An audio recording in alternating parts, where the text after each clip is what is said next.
Friends, welcome to माय द्विजा. बाळाला घेऊन घराबाहेर कधीपासून जाऊ शकतो श्रेया? हा प्रश्न मला इतक्या आया विचारतात आणि त्यांचा कोर प्रश्न हाच असतो की मला बाळाला घेऊन बाहेर जायचं आहे, पण घरचे म्हणतात जायचं नाही. घरचे म्हणतात तुम्ही बंद खोलीत राहिलं पाहिजे, संध्याकाळी 7 वाजल्यानंतर तिन्ही सांजेच्या वेळेस तर घराबाहेर पडलंच नाही पाहिजे. पण मला खूप डिप्रेसिंग वाटतंय. तर काय फरक आहे? आपले आई वडील हे पण म्हणतात की आम्ही कधी बाहेर गेलो होतो, आम्ही तर घरातच होतो, आम्ही तर हाऊसवाईफच होतो. पण तुम्हालाच काय एवढा फरक पडतो? चला, ह्या प्रश्नाची उत्तरे डिटेलमध्ये जाणून घ्यात. एक आईची मेंटल स्टेट किंवा इमोशनल स्टेट काय असते, तुम्ही त्याच्यावरती कसं काम करू शकता आणि तुम्ही स्वतःला एक पॉझिटिव्ह मम्मा कसं बनवू शकता. मी Shreya Shah, child birth educator. गेले 17 वर्ष झाले मी प्रेग्नन्सी आणि नवीन मदर्सबरोबर काम करते आणि मला एक गोष्ट तर कळली की आपल्या आयांच्या वेळेस त्यांचं आयुष्य आणि त्यांचं सर्वस्व हेच होतं. घर, घराची साफसफाई, घरातलं काम, शेतातलं काम किंवा एखाद्याच्या घरात दुकान असेल तर ते काम आणि बाकी वेळ मुलांना मोठं करणं आणि स्वयंपाकाची जबाबदारी उचलणं. ह्याच्या पलीकडे जास्त नव्हतं. इनफॅक्ट शॉपिंग, बाहेर जाणं, मॉलमध्ये जाणं, फिरायला जाणं, ह्या पण सगळ्या गोष्टी खूप जास्त कमी होत्या आपल्या आयांच्या सिच्युएशनमध्ये. म्हणून त्या जेव्हा म्हणतात, की आम्ही कुठे बाहेर जास्त जात होतो, आम्हाला तर काही फरक पडत नाही. त्यांच्या बाबतीत फरक पडूच शकत नाही, कारण ते अदरवाईज पण आयुष्यात खूप कमी बाहेर जात होते. व्हेअरएज त्याच्या उलटं आपलं आयुष्य, आपण खूप जास्त बाहेर जातो, शॉपिंगला जातो, मैत्रिणींबरोबर जातो, किटीला जातो, जॉबला जातो, आपण नवऱ्याबरोबर बाहेर फिरायला जातो आणि प्रेग्नन्सीमध्ये पण आपण ह्या सगळ्या गोष्टी कंटिन्यू करतो. जशी आपली डिलिव्हरी झाली, या सगळ्या गोष्टी सडनली फुल स्टॉपवरती येतात.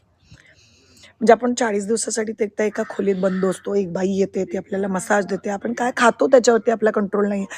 आपण कधी झोपतो याच्यावरती आपला कंट्रोल नाही आहे. आपण काय घालतो याच्यावरती आपला कंट्रोल नाही आहे आणि आपल्याला असं वाटतं माझं लाईफ हे एक छोटंसं बाळ आहे, ते कंट्रोल करतंय.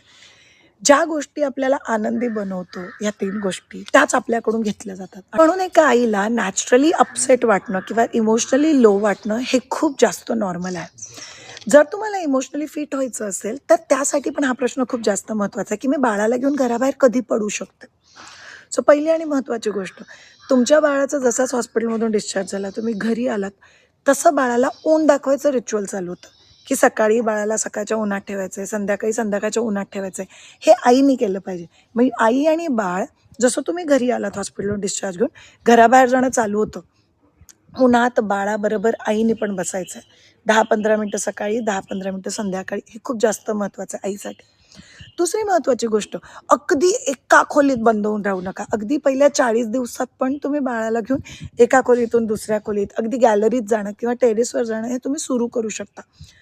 नाही श्रेया, माझ्या घरचे अलाउड नाही करणार. जर घरचे अलाउड करणार नसतील, तर तुम्ही घरातच किंवा तुम्ही ज्या खोलीत आहात त्याच्या खिडक्या उघडणं, ॲटलीस्ट खिडकीच्या बाहेर बघणं, त्या रूमला वेल व्हेंटिलेटेड राखणं, हे खूप जास्त महत्त्वाचं आहे. कारण तुम्ही बाळाला आयुष्यासाठी रेडी करताय आणि स्वतःला पण एक मेंटल पीस देताय. तिसरी महत्त्वाची गोष्ट, एकदा तुम्हाला 40 दिवस झाले, की तुम्ही बाळाला घेऊन ॲटलीस्ट प्रॅममध्ये टाकून घराबाहेर वॉकला जाणं सुरू केलंच पाहिजे. माझ्या नवऱ्याच्या भाषेत सांगायला झालं, तुम्ही जेव्हा डॉक्टरकडे जाता, तर आम्ही डॉक्टरकडे गेल्यानंतर एक छोटीशी लाँग ड्राईव्ह करून यायचो. तेवढ्या गप्पा मारायला वेळ मिळतो, बाहेर नव्या गोष्टी बघायला मिळतात. That was very, very helpful. माझ्या घराच्या शेजारी शंकराचं देऊळ आहे, जिथे संध्याकाळी 101 वेळा ओमकारचा जाप होतो. ही चौथी गोष्ट जी मी सुरू केली होती, की 40 दिवसानंतर मी बाळाला घेऊन देवळात जायचे. अगदी काही संध्याकाळ नव्हती, संध्याकाळी 4:30-5 वाजता देवळात जायचं. तिथे नवीन लोकं बघतात. घंटा, बेलचा एक नॅचरल आवाज असतो. त्याचा बाळासाठी खूप जास्त आनंद होतो. आपल्याला खूप बरं वाटतं, कारण आपण नवीन ठिकाणी जातो, काहीतरी नवीन ऐकतो आणि देऊळसारख्या ठिकाणी गेल्यानंतर तसंही शांत, पीसफुल, स्पिरिच्युअल वाटतं. म्हणून तुम्ही अशा ठिकाणी जाण्यापासून सुरू करू शकता. त्यानंतर एकदा की तुमची ब्रेस्ट फिडिंगची जर्नी सेट झाली, असे 40 दिवस ते 2 महिन्याच्या मध्ये, जर तुमचं ब्रेस्ट फिडिंग सेट नसेल तर प्लीज पर्सनल कन्सल्टेशन बुक करा. मी तुमच्याशी बोलेन, आपण ती जर्नी सेट करायचा प्रयत्न करूयात. पण तुमचं ब्रेस्ट फिडिंग एकदाचं सेट झालं, मग तुम्ही बाळाबरोबर एक छोटी ट्रिप नक्कीच करू शकता. छोटंसं जवळपास लाँग ड्राईव्हला जाऊ शकता, जर तुम्हाला अगदीच कॉन्फिडन्स नसेल तर, किंवा कुठेतरी 1 दिवसासाठी जाऊ शकता किंवा कुठेतरी 2 दिवसासाठी जाऊ शकता.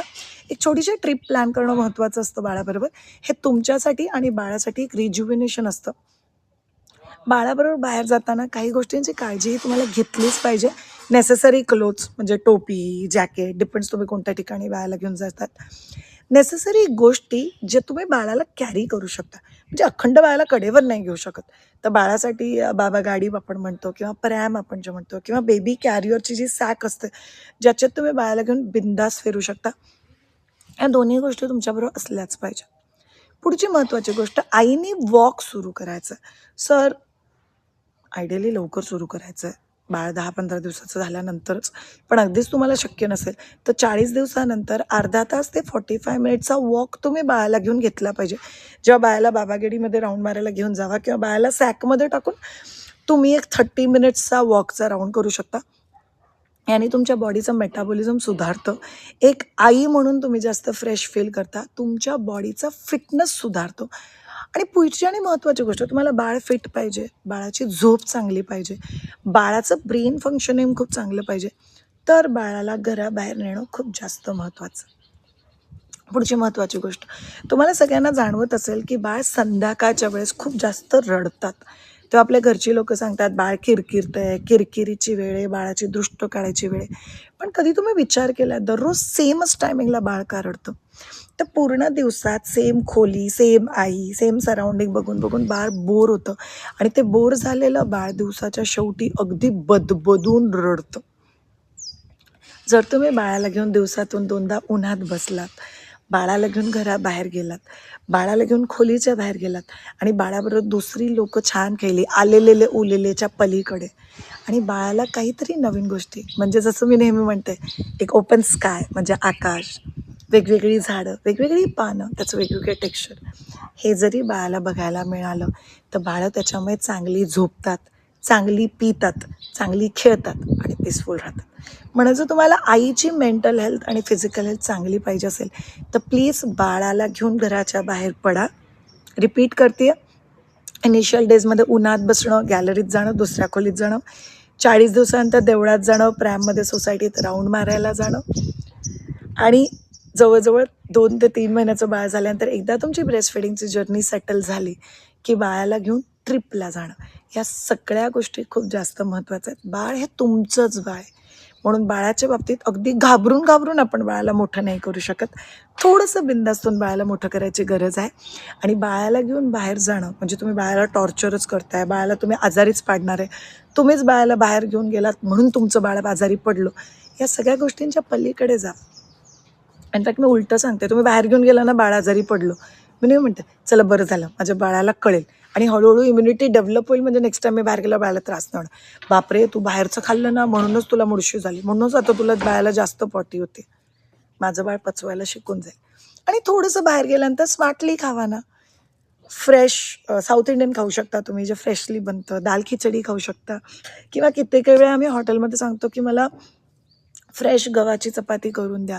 तुम्ही ज्या भाज्या सिलेक्ट करता त्या नॉर्मली सिलेक्ट करा. तुम्ही बाउल ऑफ अ सॅलेड घेऊ शकता, जे खूप हेल्दी असतं. सो बाहेरचं पण खायला हरकत नाही आहे त्याच्यानंतर, आणि बाळाचं पोट आणि बाळाची बॉडी हळूहळू ते हील करायला आरामात शिकतं. म्हणून प्लीज बाळाला घेऊन बाहेर जावा. ते तुमच्या आणि बाळाच्या मेंटल आणि फिजिकल हेल्थसाठी खूप जास्त महत्त्वाचं आहे. स्वतःची काळजी घ्या आणि एक हेल्दी वेनं पुढे जावा. Thank you so much all of you. जर तुम्हाला हा व्हिडिओ आवडला असेल आणि तुम्हाला खूप आनंद होतो आहे जाणून की आता मी बाहेर जाणार आहे, तर नक्कीच कमेंट करा, सबस्क्राईब करा आणि आम्हाला कळवा की तुम्ही एक्झॅक्टली कुठे ट्रिप प्लॅन करताय. Thank you so much. असेच छान छान सायन्स बेस्ड तुम्हाला व्हिडिओज ऐकायचे असतील तर चॅनलला नक्की सबस्क्राईब करा. Have a great time. Take care. Bye bye.